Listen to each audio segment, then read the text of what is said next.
France Inter. L'histoire du monde, Anthony Bélanger.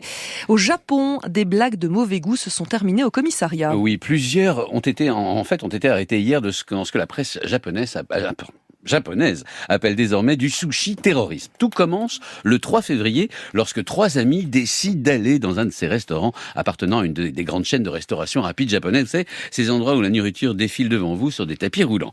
Les 3 compères se mettent à jouer à cap, pas cap. Premier défi, cap de boire à même la bouteille de sauce soja et de la reposer sur la table à la disposition de tout le monde. Cap, évidemment, aussitôt fait, aussitôt chargé et diffusé sur les réseaux sociaux. Et avec succès, est-ce que la vidéo a été beaucoup partagée ? Elle a même lancé une sorte de mode, être cap, pas cap, de faire des tas de trucs pas très hygiéniques sans se faire prendre. Donc on a vu apparaître des vidéos qui montrent un client léchant le rebord d'une tasse de thé avant de la remettre sur le tapis roulant central. Un autre crache sur un sushi qui ensuite a repris son bon petit voyage culinaire.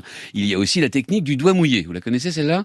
Ça consiste à se mouiller le doigt de salive et à l'appuyer sur le rebord d'une assiette ou de toucher un aliment avec. Et c'est ça ce que la presse appelle du sushi terrorisme ? Alors je reconnais que l'expression est un peu forte de saké, mais en revanche, les conséquences sont très très sérieuses, tant la mode s'était développée sur les réseaux sociaux, les clients ont commencé à fuir ces établissements, au point que les chaînes de restauration ont été obligées de réagir vite et fort. Shoshimaru, par exemple, qui opère plutôt en banlieue de Tokyo, a fermé tous ses tapis roulants et est revenu au service à la table. Quant au leader, Sushiro, il a mis en place un système de commande par tablette interposée.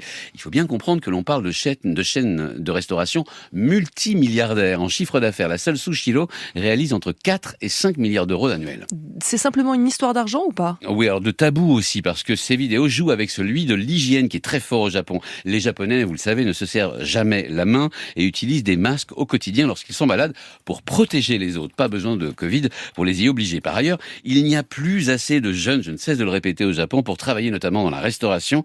Et ces chaînes ont tout simplement tout misé sur ces tapis roulants qui permettent d'économiser du personnel. Un modèle économique donc à la merci des réseaux sociaux. Anthony Bélanger avec nous tous les matins dans le 5-7.